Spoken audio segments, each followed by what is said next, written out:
Bonjour à tous, aujourd'hui je suis avec Loïc Brien, le directeur général adjoint de l'entreprise Handset. Donc on va passer un petit moment ensemble. L'objectif de notre podcast aujourd'hui, c'est de comprendre un peu comment les TPE-PME ont besoin d'être accompagnés par moments dans des situations un peu de turbulence, voire même pour se réorganiser, pour retrouver un petit peu de stabilité. Donc je suis Philippe Sangivi, le fondateur du cabinet Finopia. Depuis 3 ans, nous existons sur le territoire de la Réunion, Mayotte et aussi Métropole.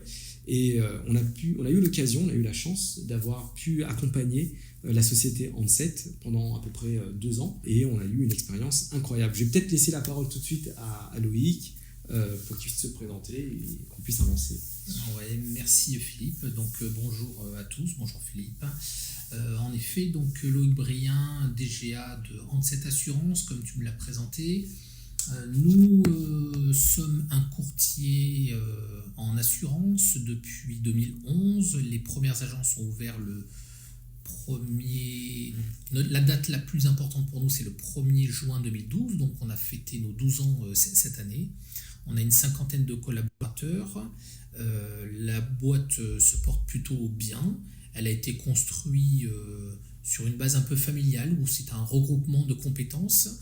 Il nous a paru tout naturel il y a 2 ans de se dire tiens, on veut passer un cap, on veut aller plus loin. On a tous nos limites de compétences. On s'est dit bon allez, il faut qu'on trouve la solution qui sera la plus à même de nous faire passer cette step supplémentaire. D'où la recherche d'un partenaire de qualité. Je ne me rappelle plus exactement comment mon DG t'a rencontré, Philippe. Sincèrement, je ne me rappelle plus trop. Mais voilà. Mais il n'y a pas de hasard dans la vie. Et après, sur ces 2 années, je reconnais que les relations se sont tissées avec toi, mais surtout avec tous tes collaborateurs.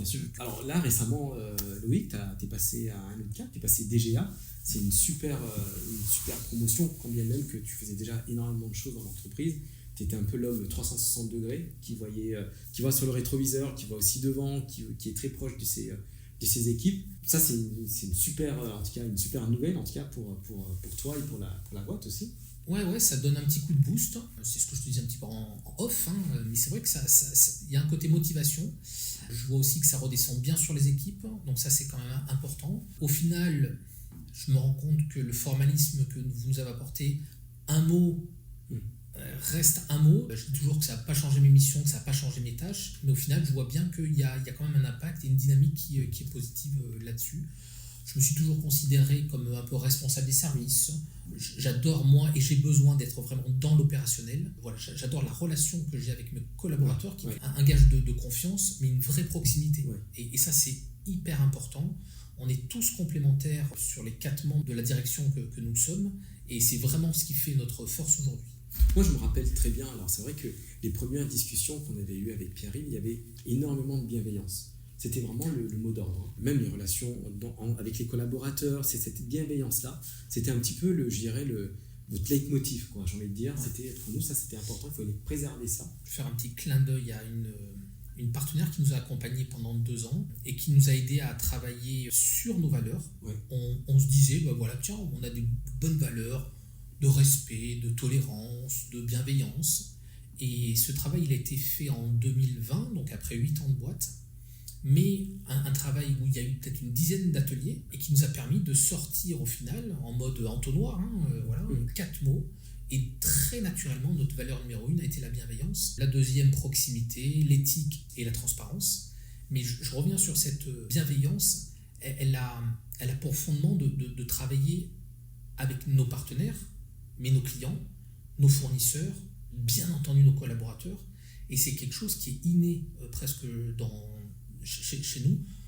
Quand on recherche un partenaire, il faut qu'il ait aussi cette bienveillance, et c'est pour ça que ça a matché ensemble, mais ça découle sur toutes les équipes, et c'est pour ça que je t'ai toujours dit qu'on a eu plusieurs groupes de travail. Ça a toujours bien fonctionné parce que les valeurs fondamentales de ton entreprise et de la nôtre sont identiques. Donc c'est quelque chose qui fonctionne bien. C'est vrai, et preuve en est, avant qu'on démarre ce podcast, on a refait le monde parce qu'on a besoin d'échanger. Et c'est vrai que cette bienveillance-là, elle a été respectée, entretenue, même durant toute la mission. C'est vraiment quelque chose d'incroyable. Aujourd'hui, durant l'accompagnement, donc effectivement, on a accompagné quasiment tous tes collaborateurs un peu dans cette transformation, mais aussi le comité de direction, c'est être capable de créer une passerelle en fait, entre le monde de la direction avec le monde opérationnel sans qu'il y ait une cassure. Au contraire, il fallait vraiment trouver les bons mots et connecter, je dirais, les deux mondes.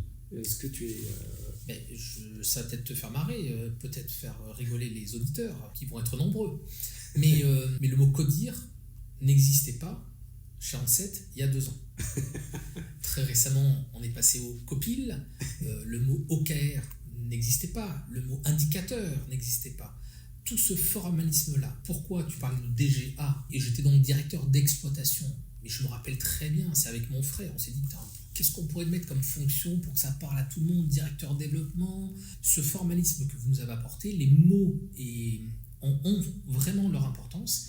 On sait qu'on n'est pas dans une multinationale non plus, mais il n'empêche qu'on a réussi à se structurer, à mettre vraiment de l'ordre, de l'organisation, et c'est ce que vous nous avez apporté de plus. Et ce qui est bien aujourd'hui, après 2 ans, c'est que ça redescend sur toutes les équipes. Ça va de chaque directeur, chaque responsable de service, à tous les collaborateurs qui peuvent aussi participer à des ateliers, à des réunions, à des groupes de travail, etc. etc.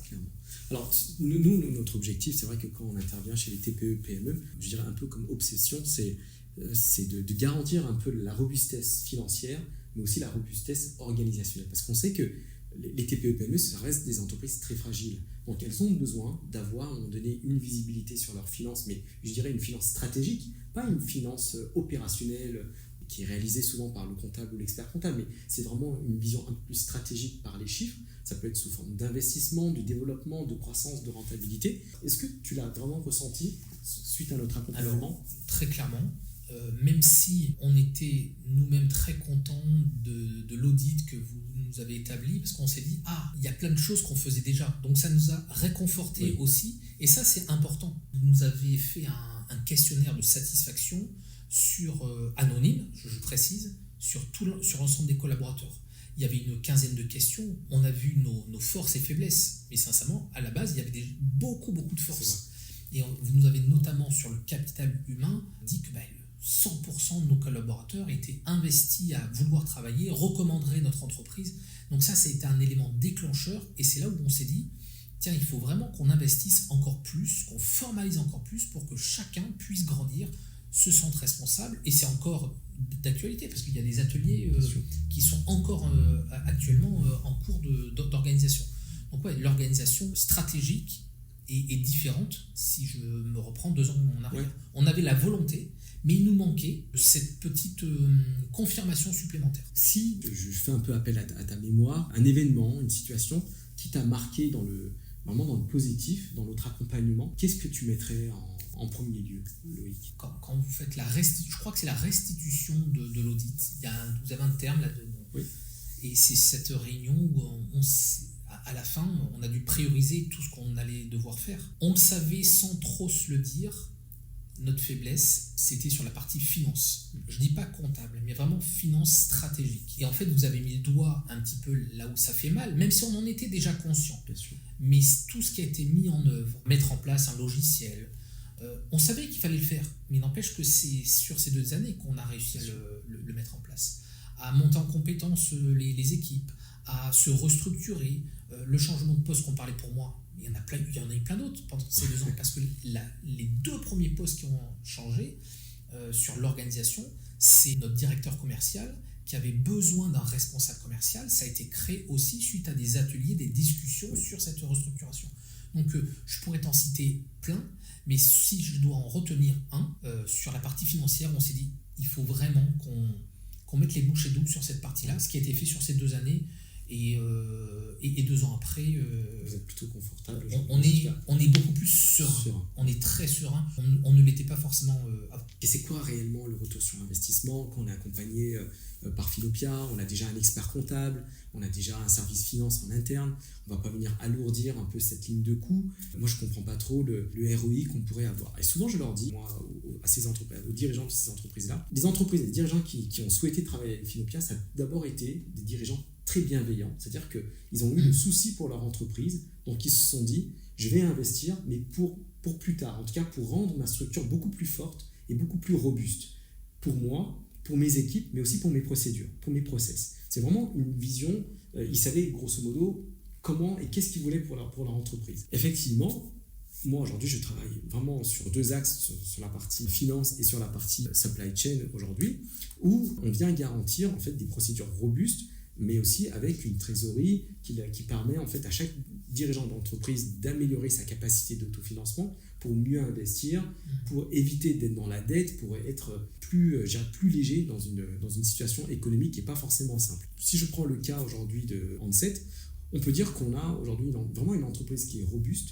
Moi, je suis ravi d'entendre que tu es devenu DGA. Avoir pu être, un peu précurseur et être au début de cette émulation-là dans votre structure a été pour nous quelque chose d'incroyable.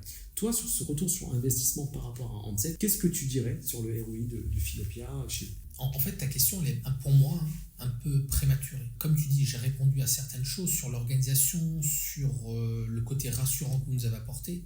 Mais en fait, il me manque peut-être 6 mois ou une année ou un exercice supplémentaire. Et je pense que si tu me reposes la question dans un an, là, je suis sûr.